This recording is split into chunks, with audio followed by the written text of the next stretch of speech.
नमस्कार दोस्तों, आज इस वीडियो में हम सुप्रीम कोर्ट द्वारा डाउरी हैरेसमेंट यानी दहेज प्रताड़ना को लेकर की गई एक बेहद सख्त और महत्वपूर्ण टिप्पणी के बारे में बात करने वाले हैं। इस मामले में सुप्रीम कोर्ट ने सीधा सवाल पूछा है, लड़के शादी क्यों करते हैं और फिर लड़की और उसके परिवार का अपमान क्यों करते हैं।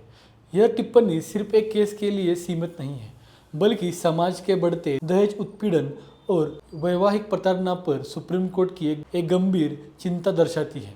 आखिर मामला क्या था? इस मामले में पत्नी ने पति और ससुराल वालों पर दहेज मांगने, मानसिक प्रताड़ना, हैरेसमेंट और डोमेस्टिक वायलेंस के आरोप लगाए थे। पत्नी की शिकायत के आधार पर एफआईआर दर्ज की गई। बाद में यह मामला सुप्रीम कोर्ट तक पहुंचा। सुनवाई के दौरान कोर्ट ने समाज की मानसिकता पर बहुत गंभीर टिप्पणी की। सुप्रीम कोर्ट ने क्या कहा? अगर लड़कों को लड़की और उसके परिवार का सम्मान ही नहीं करना तो वे शादी क्यों करते हैं।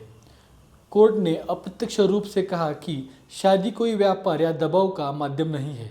पत्नी और उसके परिवार का अपमान करना, बात बात पे ताने देना या दहेज के लिए दबाव बनाना गंभीर व्यवहार माना जाएगा। डाउरी हैरेसमेंट यानी दहेज प्रताड़ना क्या होती है? बहुत लोगों को लगता है कि सिर्फ पैसे मांगना ही दहेज प्रताड़ना कहलाता है, लेकिन कानून के अनुसार कार की मांग, सोने की मांग, नगद पैसे, महंगे गिफ्ट्स, बार बार सामान मांगना या तुम्हारे घर से कुछ नहीं आया जैसे ताने दहेज के लिए मानसिक या शारीरिक प्रताड़ना देना भी गंभीर अपराध है। कौन कौन से कानून इसमें लागू होते हैं? भारत में दहेज के खिलाफ कई कानून बनाए गए। इसमें डाउरी प्रोहिबिशन एक्ट 1961 एक महत्वपूर्ण एक्ट है, जिसमें दहेज लेना और देना दोनों गैरकानूनी है। क्रूरल्टी के लिए सेक्शन 498 आईपीसी में अगर पत्नी के साथ क्रूरल्टी या दहेज प्रताड़ना होती है तो ये धारा लागू हो सकती है। जैसे कि डोमेस्टिक वायलेंस एक्ट है, जिसमें महिलाओं को मानसिक, आर्थिक या शारीरिक हिंसा से सुरक्षा देने के लिए यह कानून बनाया गया है। सुप्रीम कोर्ट कई बार यह भी कह चुका है कि बिना स्पेसिफिक एलिगेशंस के पूरे परिवार को आरोपी बनाना सही नहीं है। हाल ही में कोर्ट ने कहा था कि सिर्फ एडजस्ट कर लो कहने या चुप रहने भर से हर रिश्तेदार पर क्रिमिनल केस नहीं चला जा सकता।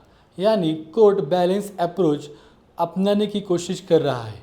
समाज की असली समस्या क्या है? आज भी भारत में कई महिलाओं को शादी के बाद अपमान, आर्थिक दबाव, इमोशनल टॉर्चर और दहेज की मांगों का सामना करना पड़ता है। कुछ मामलों में स्थिति इतनी गंभीर हो जाती है कि डाउरी डेट्स तक की नौबत आ सकती है। इसी चिंता को लेकर सुप्रीम कोर्ट ने सख्त टिप्पणी की है। कोर्ट शादी को कैसे देख रहा है? आज कोर्ट साफ कह रहा है कि मैरिज एक पार्टनरशिप है। पत्नी कोई वस्तु नहीं है और ना ही उसके परिवार से पैसे निकलने का जरिया है। बॉम्बे हाई कोर्ट ने हाल ही में कहा है कि पत्नी कोई मेड नहीं है। इस फैसले का समाज पर क्या असर होगा? यह फैसला दो बातें साफ करता है। पहली बात, दहेज और मानसिक प्रताड़ना के खिलाफ कोर्ट्स बेहद गंभीर है, और दूसरी बात, झूठे या ऐसे ही आरोपों के आधार पर पूरे परिवार को आरोपी बनाना सही नहीं है। यानी कोर्ट अब महिलाओं की सुरक्षा और कानून के दुरुपयोग को रोकना, इन दोनों के बीच में संतुलन बनाने की कोशिश कर रहा है। तो दोस्तों, सुप्रीम कोर्ट की यह सख्त टिप्पणी एक बात बिल्कुल साफ करती है, शादी का मतलब सम्मान, भरोसा और समझदारी होना चाहिए। अगर शादी के बाद लड़की और उसके परिवार का अपमान ही करना है तो ऐसी मानसिकता पर कोर्ट अब गंभीर सवाल उठा रहा है। इस फैसले पर आपकी क्या राय है? क्या आज भी दहेज प्रथा समाज की बड़ी समस्या है? कमेंट करके ज़रूर बताइए। वीडियो पसंद आए तो लाइक करें, शेयर करें और चैनल सब्सक्राइब करना मत भूलिए। धन्यवाद।